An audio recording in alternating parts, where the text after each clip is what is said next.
Hello everyone, इस video में हम डिस्कस करेंगे signs and symptoms of diabetes mellitus and pathophysiology of diabetes mellitus. ये दोनों बहुत ही ज़्यादा इंपॉर्टेंट टॉपिक हैं डायबिटीज़ मेलाइटस से।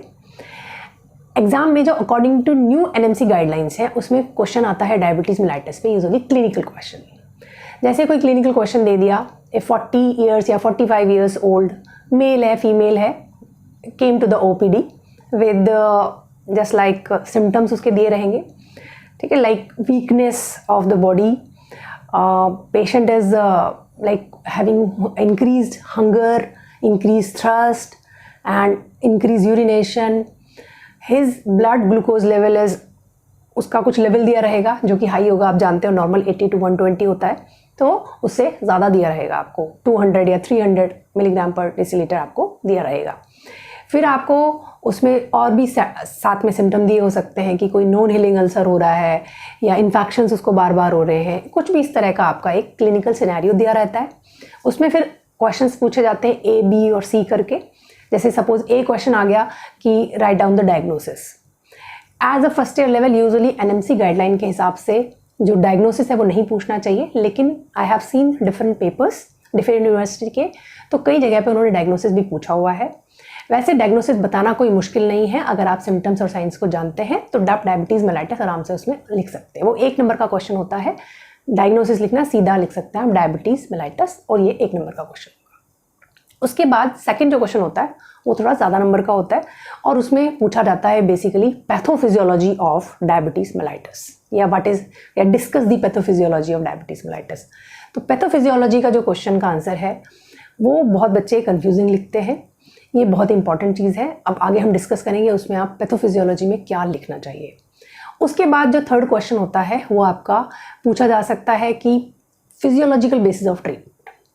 तो ऑल्दो जो ट्रीटमेंट है वो बहुत डिटेल में आपको नहीं जाना होता, लेकिन फिजियोलॉजिकल क्या बेसिस है, जैसे टाइप 1 में हम क्या देते हैं, टाइप 2 में हम क्या देते हैं, तो वो आपको थोड़ा थोड़ा लिखना होता है और अकॉर्डिंग टू मार्क्स ही आपको लिखना होता है, ठीक है। तो पैथोफिजियोलॉजी कई बार आप साइंस एंड सिम्टम्स भी लिख सकते हैं, वो पूछ सकते हैं discuss the science and symptoms of the about disease, पर उसमें क्योंकि उन्होंने साइंस एंड सिम्टम दिए हुए हैं तो वो ऐसे नहीं पूछेगा। या फिर लॉन्ग क्वेश्चंस जो होते हैं उसमें लॉन्ग क्वेश्चन आ सकता है डायबिटीज़ पे, that what is the diabetes mellitus और व्हाट इज़ द पैथोफिजियोलॉजी, या discuss the pathophysiology of diabetes mellitus, और उसमें ट्रीटमेंट पूछ लिया, या फिर इंसुलिन सिक्रीशन की मैकेनिज्म, या फिर रेगुलेशन ऑफ इंसुलिन सिक्रीशन। ये कुछ इंपॉर्टेंट जो टॉपिक्स हैं जो कि एग्जाम के हिसाब से डायबिटीज़ मेलाइटस में पूछे जाते हैं। तो अब हम सबसे पहले डिस्कस करते हैं साइंस एंड सिम्टम्स। तो जो इसके साइंस एंड सिम्टम्स हैं, देखो ये जो कंडीशन है ये है starvation in the midst of plenty. इसका मतलब होता है स्टारवेशन माने भूखा रहना, ठीक है, भूखमरी जिसको होते हैं उसको स्टारवेशन कहते हैं। तो बॉडी में कहीं ना कहीं स्टारवेशन है, बट ये कह रहा है प्लेंटी, मिड्स ऑफ प्लेंटी, मतलब बॉडी में प्लेंटीनेस भी है, मतलब ज़्यादा भी है। इसका हिंदी मीनिंग होता है प्रचुरता, है ना, मतलब एग्जैक्ट मीनिंग होता है एक्चुअली एबंडेंस, फाइन। तो इवन एबंडेंस भी है फिर भी है स्टारवेशन है, तो इसका क्या मतलब है, कैसे ऐसा होता है। देखो आप जानते हो डायबिटीज़ मेलाइटस में या तो इंसुलिन की डेफिशिएंसी होगी, या फिर क्या होगा, इंसुलिन यूज नहीं हो पा रहा है, यानी कि इंसुलिन रेजिस्टेंस जिसको हम बोलते हैं।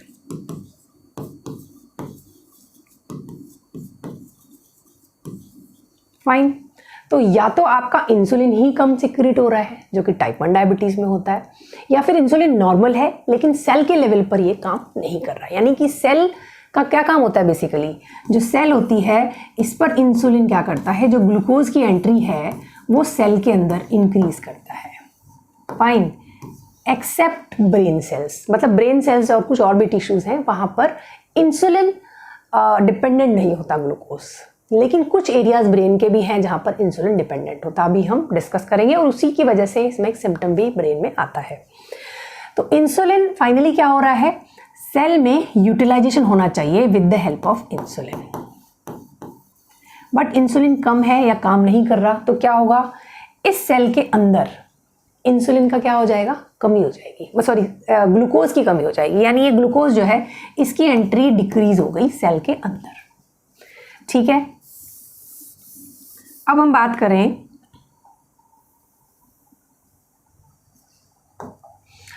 आपकी सेल है और ब्लड वेसल है, यहाँ पर ब्लड है, ये सेल है। अब होना क्या था, इस ब्लड में ग्लूकोज था, ग्लूकोज कहाँ से आया, जीआईटी से। हमने फूड लिया, खाना खाया, यहाँ पे डाइजेशन हुआ और एब्जॉर्प्शन हुआ फूड से, ग्लूकोज डाइजेशन से ग्लूकोज बना और एब्जॉर्प्शन होके ये ग्लूकोज ब्लड में आ गया। फाइन। अब ये जो ग्लूकोज ब्लड में आ गया, ये आपका जाएगा पूरे सर्कुलेशन में with the help of circulation, और फाइनली ये सेल के अंदर यूज होगा और वहीं पर आपको एनर्जी प्रोड्यूस करेगा ये। तो सेल में हमें एनर्जी चाहिए, उसके लिए हमें चाहिए ग्लूकोज। फाइन। अब ये इंसुलिन की कमी की वजह से या रेजिस्टेंस की वजह से ग्लूकोज यहाँ तो नहीं जा पा रहा है, कम जा पा रहा है, तो फाइनली क्या होगा, यहाँ पर तो हो गया ग्लूकोज कम। So there is a decrease in glucose at the cellular level, इसको हम बोलते हैं decrease in the glucose in the cellular level. But यहाँ से यहाँ आना चाहिए था जो कि नहीं जा रहा, तो यहाँ पे क्या हो गया, there is increase in the blood glucose. आपको हमेशा ध्यान रखना है, एक वर्ड है इंक्रीज इन ब्लड ग्लूकोज, एक है सेल्युलर ग्लूकोज। तो सेल्युलर ग्लूकोज कम हो रहा है बट ब्लड का जो ग्लूकोज है वो बढ़ रहा है, तो उसकी वजह से क्या हुआ, increase in glucose in the blood and that is known as hyperglycaemia. Hyper is मतलब इंक्रीज होना, ग्लाइसी ग्लूकोज के लिए, और MIA, देखो आगे वर्ड दो यूज होंगे, एक होगा MIA, तो ब्लड के लिए यूज हम बात कर रहे हैं, हाइपरग्लाइसीमिया, हाइपर ट्राइग्लाइसरीडीमिया, है ना। तो वो जो चीज़ें हम ब्लड की बात करते हैं, एक होता है यूरिया, जैसे पॉलीयूरिया। फाइन। कुछ में भी यूरिया लगेगा तो हम बात कर रहे हैं यूरिन में। तो किसी भी चीज़ का जो चेंज है वो यूरिन में क्या है, उसके लिए हम आगे यूरिया लगा देते हैं। ब्लड में है, उसके आगे हम लगा देते हैं सीमिया करके। ठीक है, तो आप अगर देखोगे, फिलहाल हमने ये मैकेनिज्म देख ली कि अभी तक जो है हाइपर क्या हुआ है, ग्लाइसीमिया हो गया है। अब इंसुलिन की वजह से ये हुआ। आप सिम्टम जब भी एग्जाम में लिखें तो आप इस तरीके से लिखेंगे कि इंसुलिन और इसकी वजह से हुआ क्या है, हाइपर ग्लाइसीमिया हो गया। ठीक है, अब आगे बढ़ते हैं। अब हमारे पास क्या हुआ, ब्लड में ग्लूकोज हाई है। फाइन। अब देयर इज अ हाइपरग्लाइसीमिया। एक हमारा होता है ये ब्लड, जो भी ग्लूकोज ब्लड में है वो क्या करता है, वो किडनी में जाके, किडनी में जो नेफ्रॉन्स होते हैं, फाइन, अगर मैं बात करूं तो किडनी में जाके ये फिल्टर होएगा और ये फाइनली यूरिन में निकलेगा क्या, glucose. In condition of diabetes, diabetes में जो है अगर एक्स्ट्रा है तो वो यूरिन में निकल जाता है।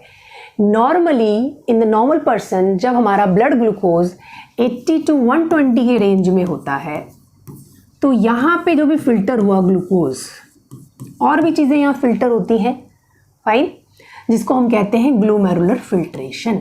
Glomerular filtration.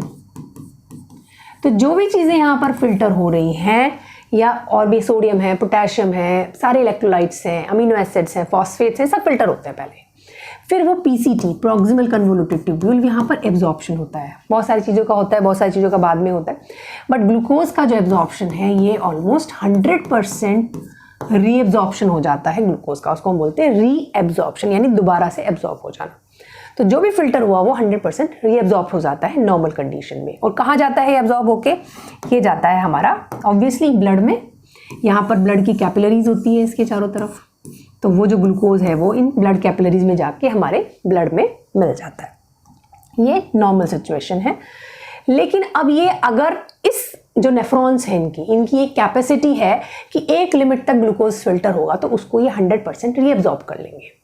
लेकिन एक लिमिट के बाद अगर आप बढ़ाते जाओ ब्लड में तो फिल्टर भी ज़्यादा होगा। अब ज़्यादा से ज़्यादा फिल्टर करते जाओ तो एक लिमिट ऐसी आएगी वो पूरा एब्जॉर्ब नहीं कर पाएगा, तो वो कहाँ जाएगा, यूरिन में चला जाएगा। और उस लिमिट को हम कहते हैं रीनल थ्रेशोल्ड ऑफ ग्लूकोज। किस चीज़ का, हर एक का अपना थ्रेशोल्ड हो सकता है, उसको हम कहते हैं रीनल थ्रेशोल्ड। तो आपका जब हाइपरग्लाइसीमिया जब इतना हाई हो जाए कि वो रीनल थ्रेशोल्ड को क्रॉस कर जाए, रीनल थ्रेशोल्ड ऑफ ग्लूकोज जब वो इससे ज़्यादा हो जाए तो वो कहाँ आना शुरू हो जाएगा? ऑब्वियसली यूरिन में आना शुरू हो जाएगा। So there is a glucose comes in the urine. Glucose urine में आ गया और इस कंडीशन को हम कहते हैं ग्लाइकोसूरिया। फाइन। तो अभी तक आपको इसमें दो चीज़ें मिल गई, एक हो गया आपका हाइपरग्लाइसीमिया ये वाला, एक हो गया ग्लाइकोसूरिया यानी कि यूरिन में आपका ग्लूकोज आ गया है। ठीक है। अब एक चीज देखो कि ये जो नेफ्रॉन है, अगर इस नेफ्रॉन के अंदर ग्लूकोज पड़ा हुआ है और वो ज़्यादा से ज़्यादा है, वो एब्जॉर्ब पूरा नहीं हो पा रहा, तो पूरे नेफ्रॉन में ही रहेगा, यानी किडनी में आपका ग्लूकोज आ रहा है, इस नेफ्रॉन के अंदर बढ़ रहा है, तो ये अपने साथ में वाटर को खींच लेगा। कोई भी सॉल्ट इलेक्ट्रोलाइट होता है वो अपने साथ में वाटर को खींचता है, ये एक नॉर्मल केमिस्ट्री का फंडा है। तो क्या होगा, ये जो है इसमें यहाँ पानी यहाँ से खींच लिया तो आपका क्या होगा, यूरिन में ज़्यादा पानी आएगा, मतलब यूरिन की जो फ्लो है, जो उसका वॉल्यूम है यूरिन का, वो बढ़ जाएगा, नहीं एक बार में ज़्यादा उसको पेशाब आएगा। ठीक है, जिसको हम बोलते हैं पॉलीयूरिया। तो पॉलीयूरिया अगेन सिम्टम, पॉलीयूरिया मतलब इंक्रीज यूरिनेशन, या फिर यूरिन में जो उसका ब्लड जो वॉल्यूम है यूरिन का वो इंक्रीज हो गया। ठीक है, अब इस चीज को हम बोलते हैं ऑस्मोटिक डायूरेसिस। ऑस्मोटिक डायूरेसिस यानी ये एक्चुअली में किस वजह से, डायूरेसिस, ये किस वजह से हो रहा है पॉलीयूरिया, ऑस्मोटिक डायूरेसिस की वजह से, क्योंकि यहाँ पर एक ऑस्मोटिक सब्सटेंस है, ग्लूकोज है, उसने पानी को खींचा है, तो इसकी वजह से ये ऑस्मोटिक डायूरेसिस या पॉलीयूरिया हो रहा है। तो अभी तक आपको 3 सिम्टम मिल गए, हाइपरग्लाइसीमिया है, ग्लाइकोसूरिया है, पॉलीयूरिया है और ऑस्मोटिक डायूरेसिस आप इसको बोल सकते हो। ठीक है, अब हम बात करते हैं कि भाई ये चीज़ें चलती जा रही हैं, अब हम इसको नेक्स्ट बात करते हैं कि ये हो गया ऑस्मोटिक डायूरेसिस। अच्छा, अब ये जो हाइपरग्लाइसीमिया है, इसका मतलब क्या है कि जो ब्लड है उसमें ग्लूकोज ज़्यादा है, तो इंट्रासेलुलर फ्लूइड्स में भी ज़्यादा होगा। अब जहाँ जब ग्लूकोज आपका फ्लूइड्स में ज़्यादा होता है, तो ग्लूकोज एक ऐसा सब्सटेंस है जो कि बैक्टीरिया को अट्रैक्ट करता है, क्योंकि बैक्टीरिया को खाने को मिल रहा है वहाँ पे, तो इसलिए चांसेस ऑफ इन्फेक्शंस आपके इंक्रीज होने लगते हैं।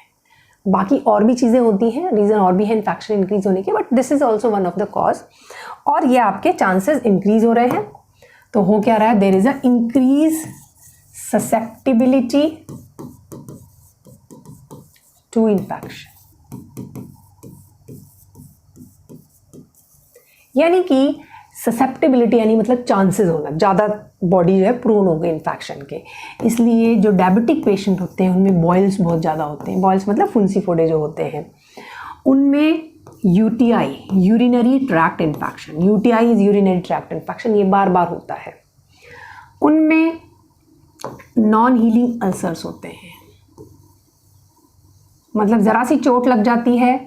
नॉन हीलिंग अल्सर एक्चुअली सब में नहीं होते, जिनमें अनकंट्रोल्ड डायबिटीज़ होती है उनमें नॉन हीलिंग अल्सर होते हैं, लेकिन अल्सर्स होने के चांस ज़रा ज़्यादा होते हैं डायबिटिक पेशेंट्स में।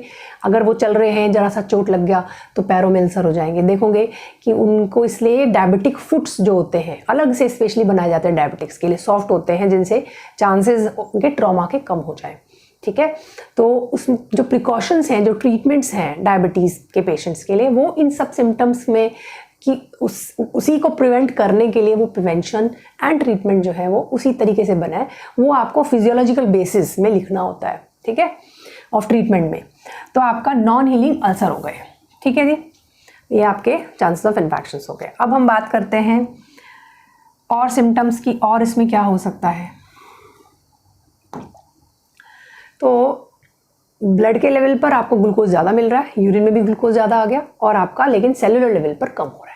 तो क्योंकि सेल यूटिलाइज कम कर पा रही है, सेलुलर लेवल पर ग्लूकोज की कमी है, ये स्टार्वेशन है, सेलुलर स्टार्वेशन। तो ऑब्वियसली जब हम एनर्जी नहीं बन रही सेल में, तो हम में वीकनेस होगी, इसलिए इनमें वीकनेस होती है, feeling of loss of energy. Fine, और इसलिए उनमें वीकनेस टाइप की चीज़ होती है। दूसरा उनमें क्या होता है, क्योंकि खाना कम जा रहा है, पहले हम खाने से क्या, पहले हम यूरिन से बात कर लेते हैं, क्योंकि इसमें पॉलीयूरिया हो रहा है, यानी यूरिन में आपका यूरिन का जो वॉल्यूम है वो ज़्यादा जा रहा है, इसलिए अगर हम बात करें सेलुलर वॉल्यूम की या ब्लड वॉल्यूम की, तो देखा जाए तो ब्लड का वॉल्यूम धीरे धीरे कम हो रहा है, यूरिन में ज़्यादा जा रहा है, और उसी को हम बोलते हैं डिहाइड्रेशन। तो हमारी बॉडी में क्या डिहाइड्रेशन हो रहा है।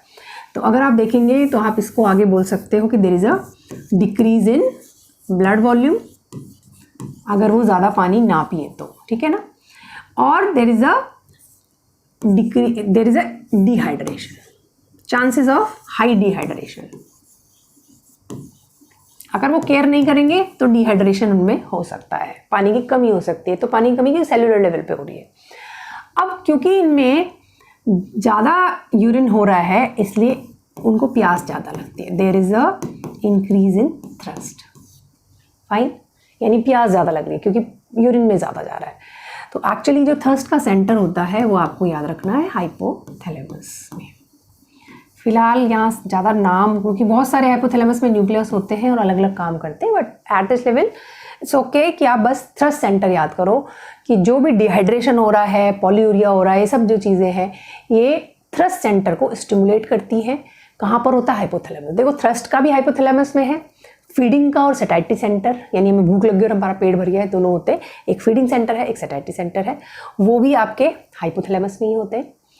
सेक्स ड्राइव का सेंटर भी हाइपोथैलेमस में होता है, मूड का भी वहीं पर होता है। तो ऐसे और भी बहुत सारे होते हैं। तो बट फिलहाल ये समझ लो कि थ्रस्ट और फीडिंग इस टॉपिक से रिलेटेड है, ये सेंटर हाइपोथैलेमस में है। तो उन्होंने इसको स्टिमुलेट किया, इसलिए इनको इंक्रीज इन थ्रस्ट हो गया, ठीक है। अब जब आपका यूरिन में ये जा रहा है, आपका वॉल्यूम ज़्यादा जा रहा है, उस वॉल्यूम के साथ साथ इलेक्ट्रोलाइट्स भी जाते हैं।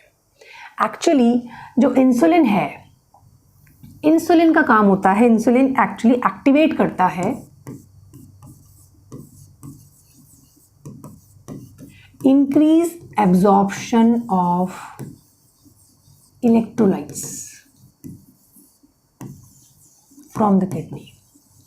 किडनी में क्योंकि जाके पहले छनते हैं ना, फिर बाद में रीअब्जॉर्ब होते हैं, तो ये इंक्रीज रीअब्जॉर्प्शन कराता है, फाइन, इलेक्ट्रोलाइट्स का।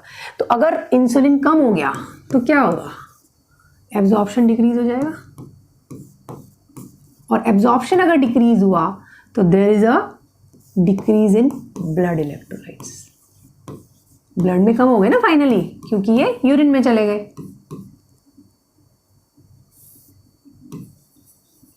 तो इलेक्ट्रोलाइट्स कम हो गए, वॉल्यूम कम हो गया, तो अगर इसको कंट्रोल नहीं किया जाए तो क्या प्रॉब्लम होगी? There is a electrolyte imbalance. इसलिए इनमें हाइपोनेट्रीमिया, हाइपोवॉल्यूमिया, इन सब की प्रॉब्लम होने के चांसेस ज़्यादा हो जाते हैं अगर ये कंट्रोल में नहीं है। तो इनमें हाइपोवॉल्यूमिया हो सकता है। हाइपोवॉल्यूमिया, हाइपो माने कम होना, ब्लड में वॉल्यूम कम हो गया। इलेक्ट्रोलाइट इम्बैलेंस हो सकता है, हाइपोनेट्रीमिया हो सकता है। हाइपोनेट्रीमिया हो गया सोडियम से रिलेटेड, है ना, ऑल इलेक्ट्रोलाइट्स कम हो सकते हैं। तो इस तरीके से ये भी इसमें सिम्टम्स आ सकते हैं। अब हम बात करते हैं फीडिंग से रिलेटेड। देखो एनर्जी नहीं है, सेलुलर लेवल पर आपको क्या हो रहा है, ब्लड का जो ग्लूकोज लेवल है वो सेलुलर लेवल पर कम हो रहा है, मतलब वो यूटिलाइज नहीं कर पा रहा, ब्लड में बढ़ रहा है, ठीक। तो होता क्या है, इनमें होता है पॉलीफेजिया, यानी कि ज़्यादा भूख लगती है इन लोगों को। देखो प्यास भी ज़्यादा लगती है, थ्रस्ट हो गया इंक्रीज थ्रस्ट, भूख भी ज़्यादा लगती है, पॉलीफेजिया, लेकिन फिर भी कमजोरी है क्योंकि सेलुलर लेवल पर यूटिलाइजेशन नहीं हो रहा है, एनर्जी प्रोड्यूस नहीं हो रही। तो ऐसी ये बहुत इंपॉर्टेंट चीज़ें ध्यान रखने की। और वन बाय वन अगर आप इसका तरीका जानते हो कैसे कैसे इफेक्ट कर रहा है, तो आप सारे सिम्टम्स एंड साइंस को लिख सकते हो। अब देखो एक चीज़ इसमें ध्यान रखना है, हाइपोथैलेमस में मैंने बताया कि फीडिंग सेंटर भी होता है और आपका सैटिस्फैक्टरी सेंटर। सैटिस्फैक्टरी मतलब भूख का खत्म हो जाना, यानी हमारा पेट भर गया, सेटिस्फैक्शन हो गया, सैटिस्फैक्टरी हो गया ये। तो देखो एक होता है इसमें वेंट्रोमीडियल न्यूक्लियस ऑफ हाइपोथैलेमस जो कि सैटिस्फैक्टरी सेंटर है, एक है लैटरल न्यूक्लियस ऑफ थैलेमस जो कि आपका फीडिंग सेंटर है। पहला पॉइंट तो ध्यान रखना है, नाम याद कर लो। लैटरल जो है फीडिंग के लिए है, यानी लैटरल जब भी स्टिमुलेट होगा तो भूख ज़्यादा लगेगी। वेंट्रोमीडियल जो न्यूक्लियस है वो आपका सैटिस्फैक्टरी के लिए है, यानी कि पेट भर गया। तो यूजुअली क्या होगा, हम खाना खा लेंगे, जब हमें भूख लग रही है तो ये फीडिंग सेंटर स्टिमुलेट हुआ, जब हमने खा लिया तो हमारा सैटिस्फैक्टरी सेंटर स्टिमुलेट हुआ, और इसने फीडिंग सेंटर को इनिबिट करके रखा है। माइनस जो साइन होता है इनिबिशन का होता है, तो इनिबिट कर दिया, बस भाई और नहीं खाना है, तो भूख खत्म हो गई तुम्हारी, ठीक है। तो इस तरीके से दोनों न्यूक्लियस आपस में काम करते हैं। अब होता क्या है, ब्रेन में यूजुअली जो ग्लूकोज का यूटिलाइजेशन है that is independent of insulin except this nucleus. यानी यहाँ पर जो ये यूटिलाइजेशन है इसमें इंसुलिन जरूरी है, इंसुलिन इसमें रिक्वायर्ड होता है, चाहिए इंसुलिन। तो इंसुलिन नहीं होगा तो ये चीज़ें नहीं होंगी। ठीक, एक स्टेटमेंट और याद कर लो आप, that in brain glucose utilisation is independent of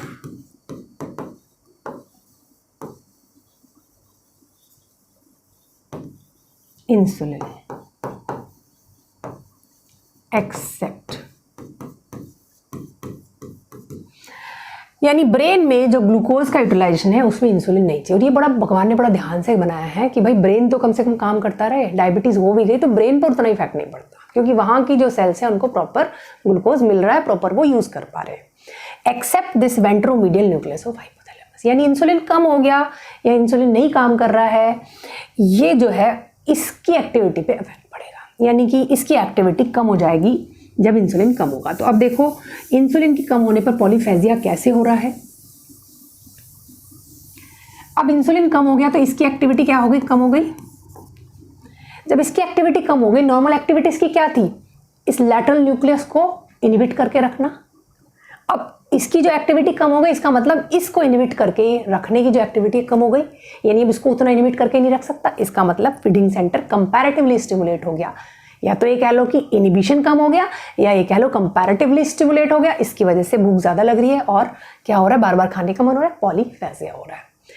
अब प्रॉब्लम यही है कि ट्रीटमेंट में हम कहते हैं भाई तुम्हें जो है थोड़ा थोड़ा खाना एक टाइम पे और बार बार खाना है, मतलब कहते हैं 2-3 घंटे में एक बार थोड़ा खा लो, पर एक साथ ज़्यादा नहीं खाओ जिससे ब्लड ग्लूकोज एकदम से ना बढ़े और उसके प्रॉब्लम्स के सिम्टम्स ना आए। पर अब देखो क्योंकि इनमें पॉलीफेजिया है, भूख इनको ज़्यादा लगती है, तो इसीलिए तुमने देखा होगा डायबिटिक्स ना वो उनको बताया जाता है पर उनके लिए मुश्किल होता है कि वो रोटी कम कर लें। जैसे उनको बोलते हैं भाई 1.5 या 2 रोटी खाओ एक टाइम पे, पर उनको मन करता है 3-4 रोटी खाने का, नॉर्मली जो उनकी फीडिंग है। तो उनका जो है वो कंट्रोल करना मुश्किल होता है because of this specific mechanism, है ना। और इसलिए उनको मीठा खाने का भी ज़्यादा मन होता है कंपेरेटिव टू नॉर्मल पर्सन। वो मना भी है, एक तो ये भी रीज़न है, दूसरा वही रीज़न है स्टिमुलेशन का बेसिकली।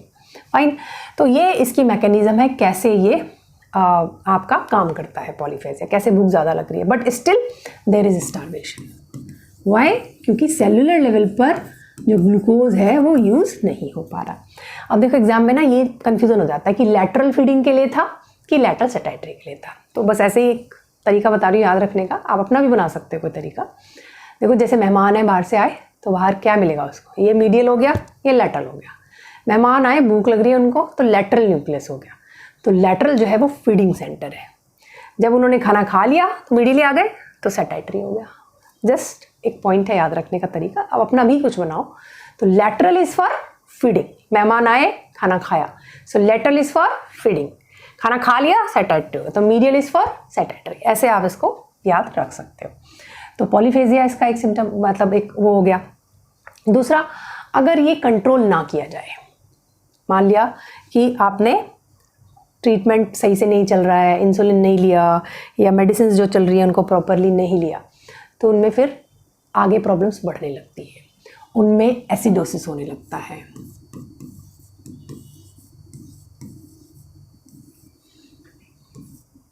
इंक्रीज इन HIN बोल दो या डिक्रीज इन ब्लड pH बोल दो, ठीक है। एसिडोसिस होता है और इसको हम बोलते हैं metabolic acidosis. Metabolic acidosis and respiratory acidosis, metabolic alkalosis, metabolic और रेस्पिरेटरी एल्कलोसिस, ये एक डिफ़िकल्ट टॉपिक है बट आपको ये भी जानना चाहिए कि वो क्या तरीका। बट फिलहाल ध्यान रख लो, मेटाबॉलिक मतलब ब्लड से रिलेटेड है वो, ठीक है ना। और रेस्पिरेटरी मतलब जो गैसेज हैं ऑक्सीजन कार्बन डाइऑक्साइड, उनके लेवल के बढ़ने घटने से भी आपका ब्लड की pH अफेक्ट होती है, तो वो रेस्पिरेटरी के केस में आता है। फिलहाल यहाँ ध्यान रखो कि मेटाबॉलिक एसिडोसिस होता है, ठीक है। दूसरा, इनमें ये सब तब होते हैं जब आपने ये कंट्रोल नहीं किया। हालांकि पॉलीफेजिया, पॉलीयूरिया, ग्लाइकोसूरिया ये नॉर्मल में है, बट कंट्रोल नहीं हो रहा तो ये एसिडोसिस में कन्वर्ट हो सकता है। इंक्रीज कीटोसिस हो सकता है। कीटोसिस का मतलब होता है increase in ketone bodies in blood.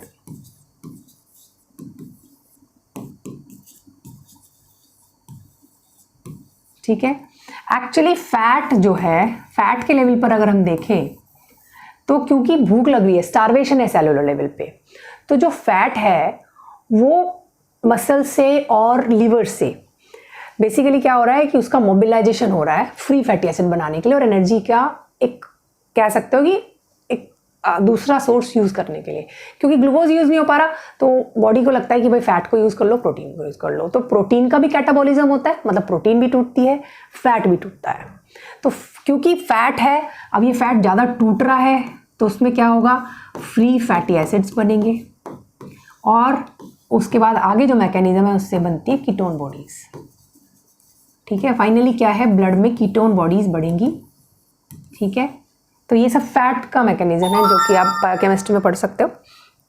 तो और दूसरा ये जो है आपका, याद रख लो, फिलहाल फैट से आपकी कीटोन बॉडीज में बढ़ रही है। तो ये कीटोसिस हो गया। अब क्योंकि कीटोन बॉडी जब एक लिमिट से ज़्यादा बढ़ जाएंगी तो ये यूरिन में भी आने लगेंगी, उसको हम बोलते हैं, अगेन मैंने बताया था, कीटोन्यूरिया। तो कीटोसिस एंड कीटोन्यूरिया भी इनमें होगा। इसलिए क्योंकि फैट यूज हो रहा है तो ये लिन थिन होने लगते हैं, पतले होने लगते हैं बॉडी में। तुम देखोगे डायबिटिक के पेशेंट, जैसे डायबिटीज़ साल 2 साल मतलब होती रही है, जाती लोगों में हो रही है, पहले तो वो ओबीज होते हैं पर धीरे धीरे फाइनली वो बहुत पतले हो जाते हैं, उनकी एनर्जी लॉस हो रही है। तो इसका रीज़न ये होता है। और ये जो कीटोन बॉडीज़ होती है और एसिडोसिस होता है, ये एक स्पेसिफिक तरह का रेस्पिरेशन कराते हैं जो कि रेस्पिरेशन स्टिमुलेट होता है। उसमें हम टाइप्स ऑफ रेस्पिरेटरी ब्रीदिंग क्या क्या होती है उनमें पढ़ेंगे। फिलहाल इसको ध्यान रख लो, इसको बोलते हैं Kussmaul's breathing. Kussmaul's breathing is the sign of this diabetic patients जिनमें अनकंट्रोल्ड डायबिटीज़ है, तो कुशमॉल्स ब्रीदिंग इनमें होती है। और ये सारी चीज़ें मिला के फाइनली बंदा कोमा और डेथ में जा सकता है। ठीक है, जिसको हम बोलते हैं डायबिटिक कोमा। ठीक है, डायबिटिक कोमा में डेथ में जा सकता है। तो इस तरीके से इसका सिम्टम साइंस ये इस तरीके से चलते हैं। अब हम बात करेंगे साइन सिम्टम्स, आप लिख सकते हो। ठीक है, इनको थोड़ा सा एक इन्यूमरेट कर लेते हैं। ये आपको टेबल में के फॉर्म में याद होना चाहिए, बाकी आपने मैकेनिज्म पढ़ ली। डिपेंडिंग ऑन कितने मार्क्स का क्वेश्चन है, आप उसको डिटेल में लिख सकते हो या इन्यूमरेट करके लिख सकते हो, मार्क्स के हिसाब से आपको लिखना होता है। तो हाइपरग्लाइसीमिया हो गया, ससेप्टिबिलिटी ऑफ इन्फेक्शन इंक्रीज हो रहा है। ग्लाइकोसूरिया हो गया, पॉलीयूरिया हो गया, डिहाइड्रेशन हो गया, यहाँ तक पढ़ लिया हमने। पॉलीडिप्सिया मतलब इंक्रीज थ्रस्ट हो गई। पॉलीफेजिया हो गया, ज़्यादा भूख लगना हो गया। आपने जो है लॉस ऑफ वेट कर लिया। ठीक है, लॉस ऑफ वेट हो गया आपका। फिर ये आपका लॉस ऑफ वेट हो गया क्योंकि सेलुलर लेवल पर फूड नहीं मिल रहा। कीटोन्यूरिया हो गया, यानी कीटोन बॉडीज आपकी ब्लड में बढ़ गई। अब कीटोन बॉडीज कौन कौन सी होती है उनका नाम भी याद रख सकते हो, acetoacetate, acetone and beta hydroxy butyrate. Although ये आप जो फैट का मेटाबॉलिज्म बायोकेमिस्ट्री में पढ़ते हो उसमें सारी आपने पढ़ी होंगी। तो एक तो ये है कि एसीटोन आप कैसे याद रख सकते हो, तो एसीटोन और एसिटो एसिटेट एक साथ हो गया याद, और बीटा हाइड्रोक्सी ब्यूटाइरेट होता है। तो ये सब कीटोन बॉडीज है। प्लस कीटोसिस अभी हमने पढ़ लिया, ब्लड में बढ़ी और यूरिन में बढ़ी। तो कीटोसिस पहले होता है, कीटोन्यूरिया उसके बाद आता है। एसिडोसिस, और इसमें हमने अभी पढ़ लिया कि ये जो ब्रीदिंग है, this is a specific type of breathing. कई बार इस पर एक एमसीक्यू क्वेश्चन भी आ जाता है। ये कुशमॉल्स ब्रीदिंग होती है। कुशमॉल्स ब्रीदिंग डायबिटीज़ में पाई जाती है, और भी केसेस में मिल सकती है, बट कुशमॉल ब्रीदिंग इसका एक इंपॉर्टेंट साइन है। कुशमॉल्स डबल ऐसा आता है इसमें, कुशमॉल्स ब्रीदिंग। ठीक है, loss of electrolytes and water अभी हमने पढ़ लिया, इसलिए हाइपोनेट्रीमिया, हाइपोवॉल्यूमिया इनके चांस होते हैं। डिहाइड्रेशन, हाइपोवॉल्यूमिया, और क्योंकि हाइपोवॉल्यूमिया हो रहा है यानी आपका वॉल्यूम कम हो रहा है, तो इसकी वजह से बीपी भी कम हो जाएगा, और बीपी कम होने को हम क्या बोलते हैं, हाइपोटेंशन। तो बीपी भी कम हो जाता है। ठीक है, और बीपी जब कम हुआ तो मान लिया ब्रेन के लेवल पे आपका क्या हो रहा है, ब्लड कम मिल रहा है, एक तो वॉल्यूम कम हो गया हाइपोवॉल्यूमिया, एक बीपी कम हो रहा है। तो सपोज करो सेरेब्रल लेवल पर आपको ये मतलब वॉल्यूम कम मिल रहा है, तो क्या होगा, फाइनली कोमा में जा सकता है पेशेंट। यूरिन के लेवल पर भी वही प्रॉब्लम हो रही है, तो वहाँ पर क्योंकि इससे यूरिन में बढ़े जा रहा है, पॉलीयूरिया हो रहा है, और फाइनली लास्ट में वो शॉक में चला जाता है पेशेंट। तो ये सारे सिम्टम्स आपके लास्ट में हो सकते हैं और ये कोमा में डेवलप हो सकता है। तो ये आप 1 by 1 सिम्टम्स आप समझ रहे हो किस तरीके से आप लिख सकते हो एग्जाम में। अब आती है बात पैथोफिजियोलॉजी में हम क्या लिखें और क्या होती है एक्चुअल में पैथोफिजियोलॉजी। इतना हम पैथोफिजियोलॉजी को लेकर इतना गलत आंसर्स क्यों लिख रहे हैं बच्चे, क्योंकि उनको आइडिया नहीं है कि व्हाट इज़ पैथोफिजियोलॉजी। तो मैंने भी ऑलमोस्ट ऑल्टरनेट ईयर हम डायबिटीज़ पे क्वेश्चंस हम लोग ने भी दिया है एग्जाम में, और मैंने बाकी यूनिवर्सिटी में भी देखा है डायबिटीज़ पे यूजुअली कोई ना कोई क्वेश्चन आ जाता है, चाहे तो इंसुलिन सिक्रीशन की मैकेनिज्म और रेगुलेशन से रिलेटेड आ जाए, चाहे पैथोफिजियोलॉजी पे आ जाए, चाहे वो आपका टाइप 1 टाइप 2 पर डिफरेंस आ जाए, या फिर जैसे एनएमसी ने आजकल बना रखा है जो केस बेस्ड क्वेश्चंस होते हैं, क्योंकि 4 केस बेस्ड क्वेश्चन आते हैं दोनों पेपर में, पेपर 1 पेपर 2 में, तो भी डायबिटीज़ एक फेवरेट टॉपिक होता है क्लिनिकल क्वेश्चन के लिए। ठीक है, तो इसमें पैथोफिजियोलॉजी बहुत ज़्यादा चांसेस होते हैं पूछ। तो पैथोफिजियोलॉजी क्या है, देखो नाम बन रहा है पैथो और फिजियोलॉजी, यानी कुछ ऐसी चीज़ें जिसमें पैथोलॉजी भी आ रही है और फिजियोलॉजी भी आ रही है। फिजियोलॉजी क्या होता है, फंक्शन से रिलेटेड जो बॉडी फंक्शंस होते हैं उनको हम पढ़ते हैं फिजियोलॉजी में। लेकिन पैथो का मतलब क्या है, पैथोलॉजी यानी कुछ एबनॉर्मलिटी हो गई, डिजीज हो गई। तो एक्चुअली में नॉर्मल बॉडी फंक्शन में क्या एबनॉर्मलिटी हो गई जिससे कि वो डिजीज का कंसिक्वेंसेस हो रहा है, वही पैथोफिजियोलॉजी एक्चुअली में, समझ रहे हो। तो इसकी एक्चुअल डेफिनेशन क्या है, it's abnormal changes in body functions, abnormal changes in body functions that occur during a disease process. तो एक डिजीज के प्रोसेस के दौरान जो बॉडी फंक्शंस है उसमें क्या चेंजेस हो रहे हैं उसको हम पैथोफिजियोलॉजी बोलते हैं। तो पहला अगर ये तुम्हें समझ में आ जाए तो तुम इसका आंसर अच्छे से लिख सकते हो। अब बॉडी फंक्शंस जो है, अभी हमने अगर देखो, अगर हम सिर्फ इन्यूमरेशन की बात करें तो वो क्या हो रहा है, वो एक फिजियोलॉजिकल चेंजेस है, पॉलीयूरिया हो रहा है, पॉलीडिप्सिया हो रहा है, हाइपरग्लाइसीमिया हो रहा है, उसकी मैकेनिज्म क्या है उसके पीछे, और फिर वो आगे जाके कन्वर्ट हो रही है डिहाइड्रेशन में, इलेक्ट्रोलाइट इम्बैलेंस में, कुश्मॉल्स ब्रीदिंग में। ये सारी चीज़ें एक फ्रेम में अगर आ जाएं तो उसको हम पैथोफिजियोलॉजी बोलेंगे। तो पैथोफिजियोलॉजी बेसिकली आपको साइंस एंड सिम्टम्स को थोड़ा मेटाबॉलिक चेंजेस के फॉर्म में लिखना होता है, फिजियोलॉजिकल जो चेंजेस हो रहे हैं उनके फॉर्म में लिखना होता है, और उसको थोड़ा एबनॉर्मलिटी की तरफ ले जाओ जिससे कि फाइनल आपकी डिजीज हो रही है या कोमा में जा रहा है पेशेंट, यही डायबिटीज़ है ना। तो वो पैथोफिजियोलॉजी में आपको ओवरऑल थोड़ा बढ़ा चढ़ा के लिखना होता है कह सको, और विद मैकेनिज्म लिखना होता है। अब डिपेंड करता है अगेन मार्क्स का कितना क्वेश्चन है, मार्क्स के हिसाब से आप उसको अपने हिसाब से लिख सकते हो कितने मार्क्स का वो क्वेश्चन आया हुआ है।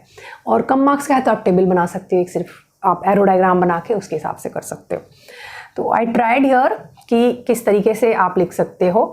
बेसिकली इसको समराइज करने के लिए, ये सब आप पढ़ चुके हो अभी जो मैंने डिस्कस कर लिया, पर इसको कैसे लिख सकते हो, इंसुलिन लैक हुआ है ना, या तो इंसुलिन लैक हुआ या फिर हम ऑब्लिक करके लिख सकते हैं इंसुलिन रेजिस्टेंस हुआ, क्योंकि डिपेंड करता है, जैसे टाइप 2 है उसमें हम लैक नहीं लिख सकते, वो रेजिस्टेंस है, ठीक है। टाइप 1 में लैक वो होती है। तो इंसुलिन लैक या फिर इंसुलिन रेजिस्टेंस, यहीं से मेन प्रॉब्लम शुरू हो रही है डायबिटीज़ में।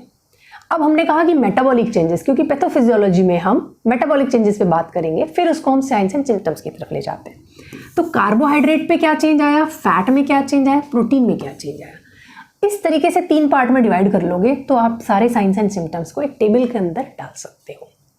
कार्बोहाइड्रेट के हम पढ़ चुके, फैट में और प्रोटीन में ध्यान रखना है, फैट और प्रोटीन में कैटाबॉलिज्म होता है, मतलब वो ज़्यादा से ज़्यादा यूज हो रहा है और उनका जो सिंथेसिस है वो रिड्यूस हो रहा है, ये मतलब बेसिक फंडा है आपका, ठीक है। और उसी के हिसाब से आपको जितना याद आता है जैसे आप बना सकते हो आप कर सकते हो। तो देखो यहाँ पर थोड़ा देखो, ट्राई किया है मैंने, इसको आपको एक फ्रेम में लेने की कोशिश करनी है एग्जाम में। फिलहाल हम देख लेते हैं कैसे कैसे हो रहा है। देखो हाइपरग्लाइसीमिया हो रहा है, ग्लाइकोसूरिया हो रहा है, polyuria, osmotic diuresis, water and electrolyte loss, अभी हम जो पढ़ के आए हैं फिलहाल, ठीक है, हम इसको पढ़ चुके हैं। मेन तो देखो कार्बोहाइड्रेट पे ज़्यादा लिखना होता है, प्रोटीन और फैट में थोड़ा लिमिटेड ही लिखना होता है। देखो उसके बाद अभी हमने जो बात कर ली, डिहाइड्रेशन हो गया, ब्लड का वॉल्यूम कम हो गया और हीमो कॉन्सेंट्रेशन हो गया। हीमो कॉन्सेंट्रेशन मतलब होता है जो आपका हीमोग्लोबिन है, मतलब आपका जो ब्लड है उसकी कॉन्सेंट्रेशन क्या है। तो क्योंकि ब्लड का वॉल्यूम कम हो रहा है उसको हम बोलते हैं हीमो कॉन्सेंट्रेशन, ठीक है। उसके वजह से क्या होगा, पेरीफेरल सर्कुलेटरी फेलियर हो जाएगा, क्योंकि ये मान लो कि ब्लड एक तरह से गाढ़ा हो रहा है, उसका जो वाटरी पार्ट है वो कम हो रहा है, ठीक है, ग्लूकोज उसमें ज़्यादा हो रहा है तो ब्लड गाढ़ा हो रहा है एक तरह से, इसलिए सर्कुलेशन में जितने आराम से ब्लड जाना चाहिए था वो अब कम हो गया, उसको हम बोलते हैं सर्कुलेटरी फेलियर। पेरीफेरल का मतलब पेरीफेरल लेवल पे, तो पेरीफेरल सर्कुलेटरी फेलियर होता है। और क्या होगा, यहाँ पे नहीं जा रहा या कम जा रहा है तो ऑब्वियसली फाइनली टिश्यू को भी कम जा रहा है, जिसको हम बोलते हैं टिश्यू हाइपोक्सिया।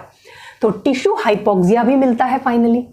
अभी मैंने बात करी बीपी कम मिलता है, और आप सेरेब्रल लेवल पे बात कर लो, रीनल लेवल पे बात कर लो, तो सेरेब्रल ब्लड फ्लो कम हो जाएगा, क्योंकि देखो हीमो कॉन्सेंट्रेशन हुआ तो सब जगह ब्लड कम होगा, टिश्यू को भी कम मिलेगा। तो आपका अगर सेरेब्रल लेवल पे कम हुआ, सेरेब्रल ब्लड फ्लो कम हुआ, उसकी वजह से क्या होगा, कोमा में जाएगा पेशेंट, डेथ होगी फाइनली। रीनल ब्लड फ्लो भी फाइनली धीरे धीरे कम होने लगता है। शुरू में तो ज़्यादा होके छन रहा है और ग्लूकोज जो है आपका यूरिन में आ रहा है, धीरे धीरे जब फेलियर होना शुरू होगा तो यूरिन किडनी में भी ब्लड फ्लो कम हो जाएगा और उसकी वजह से ये रीनल फेलियर में जाने लग जाएगा। तो सेरेब्रल फेलियर, रीनल फेलियर सारे मिला के कोमा एंड डेथ कर देते हैं। समझ में आया? तो जब आप इस टेबल को बनाओगे, इसमें मोटे मोटे पॉइंट को हाईलाइट कर दो, जैसे कोमा एंड डेथ को हाईलाइट कर दो, जैसे आप डिहाइड्रेशन को किसी कलर से हाईलाइट कर दो, जो कुछ मेजर पॉइंट, जैसे आपने इसको दूसरा कलर दे दिया तो बॉक्स में बना दिया है ना, जैसे डिहाइड्रेशन का आप थोड़ा सा कलर कर सकते हो, आपने पॉलीयूरिया, पॉलीफेजिया, इनको थोड़ा सा आप कलर कर सकते हो। जैसे ये आपने इसको सपोज करो येलो कलर का कर लिया या हाईलाइट कर दिया, पॉलीयूरिया को, ग्लाइकोसूरिया को, हाइपरग्लाइसीमिया को, ठीक है ना। तो जो मेजर पॉइंट्स हैं आप उनको अपने टेबल में या अपने फॉर्मेट जो भी बनाओगे आप एरो डायग्राम, उसमें आप ये कर सकते हो, ठीक है। दूसरा, आप अगर देखोगे फैट में, तो मैंने बोला फैट का यूटिलाइजेशन बढ़ेगा, मोबिलाइजेशन बढ़ेगा, लेकिन सिंथेसिस कम होगा। तो there is a decrease in lipogenesis, decrease in lipogenesis on fat हम बात कर रहे हैं। हमने अभी शुरुआत की थी ना कि हम 3 पार्ट में डिवाइड करेंगे, कार्बोहाइड्रेट में, फैट में और प्रोटीन में। तो अब हम फैट की बात कर रहे हैं। लाइपोजेनेसिस कम हुआ, ये देखो, मोबिलाइजेशन ऑफ फैट बढ़ा, हाइपर ट्राइग्लाइसरीडीमिया हुआ, मतलब फैट जो है एडिपोज टिश्यू से और मसल से कहाँ आ गया, ब्लड में आ गया। तो ब्लड में फ्री फैटी एसिड्स बढ़े, ट्राइग्लाइसराइड्स बढ़े, तो इसलिए हाइपर ट्राइग्लाइसरीडीमिया हो गया, यानी कि ब्लड में ग्लिसराइड्स बढ़ गए आपके, ठीक है। और ये फाइनली कहाँ जाएंगे, ये आपके चले जाएंगे लीवर में, तो फैटी लीवर करेंगे। कीटोन बॉडीज बढ़ेंगे तो कीटोजेनेसिस, कीटोन्यूरिया और आपका कीटोनीमिया, ये सब चीज़ें हो जाएगी। ऐसे प्रोटीन पे अगर मैं बात करूं तो प्रोटीन में आपको मेजर ध्यान रखना है कि प्रोटीन कैटाबॉलिज्म बढ़ता है, इंक्रीज यूरिनरी नाइट्रोजन एक्सक्रीशन हो रहा है, जिसको हम बोलते हैं निगेटिव नाइट्रोजन बैलेंस, क्योंकि कैटाबॉलिज्म हो रहा है, इसको बोलते हैं निगेटिव नाइट्रोजन बैलेंस। और उसकी वजह से सेलुलर डिहाइड्रेशन है, सेल को वॉल्यूम भी नहीं मिल रहा है ना, उसमें जो ब्लड है वो भी कम हो गया, और सेल को इलेक्ट्रोलाइट्स पे नहीं मिल रहे, क्योंकि ये सारे के सारे यूरिन में ज़्यादा से ज़्यादा निकल रहे हैं। और बंदा कम होने लग जाएगा, मसल्स कम होने लग जाएंगे, क्योंकि प्रोटीन का कैटाबॉलिज्म बढ़ रहा है, पतला हो जाएगा धीरे धीरे, ठीक है। शुरुआत में ये यूजुअली ओबीज होते हैं पेशेंट्स जिनमें डायबिटीज़ होती है, पर ज़रूरी नहीं है, होते हैं चांसेस, लेकिन धीरे धीरे इनके ये बहुत लेन एंड थिन रहने लगते हैं, एनर्जी कम होने लगती है। तो ये सारे सिम्टम्स हैं। फिर इसी टेबल में आप कहीं ना कहीं घुमा के डाल सकते हो कि भाई कीटोजेनेसिस हुआ, कीटोन्यूरिया हो गया, इनकी वजह से कुशमॉल्स ब्रीदिंग हो गई, तो आप कुशमॉल्स ब्रीदिंग लिख सकते हो मिला के। सेलुलर डिहाइड्रेशन भी कुशमॉल्स ब्रीदिंग का रीज़न है, ठीक है। फैटी लीवर को आपने हाईलाइट कर लिया, आपने डिहाइड्रेशन लिख दिया कि सारी चीज़ें मिलाकर डिहाइड्रेशन कर रही हैं। तो आपको पैथोफिजियोलॉजी में बेसिकली साइंस एंड सिम्टम्स और मेटाबॉलिक, मतलब कार्बोहाइड्रेट, प्रोटीन एंड फैट पे क्या इफेक्ट रहा, उसके लेवल पे मिला के उस टेबल के अंदर सारे साइंस एंड सिम्टम्स को लिखना है। वही आपकी पैथोफिजियोलॉजी ऑफ सिम्टम्स के आंसर को कंप्लीट करता है। Thank you very much.